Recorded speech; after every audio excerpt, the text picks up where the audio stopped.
एक गरीब ब्राह्मण था। उसको अपनी कन्या का विवाह करना था। उसने विचार किया कि कथा करने से कुछ पैसा आ जाएगा तो काम चल जाएगा। ऐसा विचार करके उसने भगवान राम के एक मंदिर में बैठकर कथा आरंभ कर दी।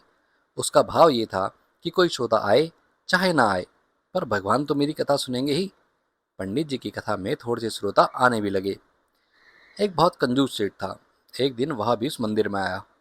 जब वह मंदिर की परिक्रमा कर रहा था, तब भीतर से कुछ आवाज आई। ऐसा लगा मानो दो व्यक्ति आपस में बात कर रहे हैं।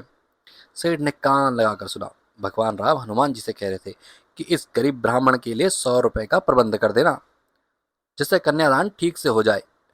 हनुमान जी ने कहा, ठीक है महाराज, इसके 100 रुपए कल हो जाएंगे। सेठ ने ये सुना तो वह कथा समाप्ति के बाद पंडित जी से मिले और उनसे कहा कि महाराज, कथा में रुपए आ रहे हैं कि नहीं। पंडित जी बोले, श्रोता बहुत कम आते हैं तो रुपए कैसे आएंगे। सेठ ने कहा कि मेरी एक शर्त है, कथा में जितना पैसा आए ना, वो आप मेरे को दे देना और मैं आपको 50 रुपये दे दूंगा। पंडित जी ने सोचा कि उसके पास कौन से इतने पैसे आते हैं, 50 रुपये तो मिलेंगे। पंडित जी ने सेठ जी की बात मान ली। उन दिनों दोस्तों 50 रुपये बहुत साधन होता था। इधर सेठ की नीयत थी कि भगवान की आज्ञा का पालन करने हेतु तो हनुमान जी 100 रुपये पंडित जी को जरूर देंगे। मुझे सीधे सीधे 50 रुपये का फायदा हो रहा है। दोस्तों, जो लोभी आदमी होते हैं वो पैसे के बारे में सोचते रहते हैं। सेठ ने भगवान जी की बातें सुनकर भी भक्ति की ओर ध्यान नहीं दिया, बल्कि पैसे की ओर ही आकर्षित हो गए। अब सेठ जी की कथा के उपरांत पंडित जी के पास आए और उनसे कहने लगे, कितना रुपया आया है। सेठ के मन में विचार था कि हनुमान जी 100 रुपये तो भेंट में जरूर दिलवाएंगे, मगर पंडित जी ने कहा कि 5-7 रुपये ही आए हैं। अब सेठ को शर्त के मुताबिक 50 रुपये पंडित जी को देने पड़ गए।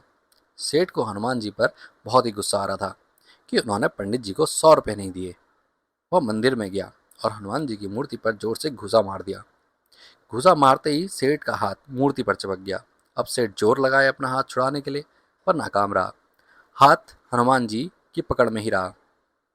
हनुमान जी दोस्तों किसी को पकड़ लें और वो कैसे छूट सकता है। सेठ को फिर आवाज़ सुनाई दी।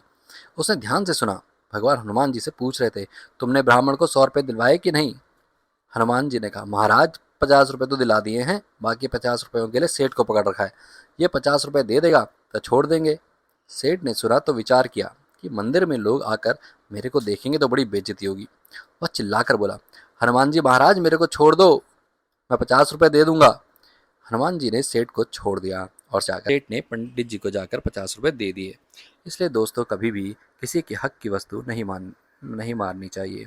आप सभी का बहुत बहुत धन्यवाद।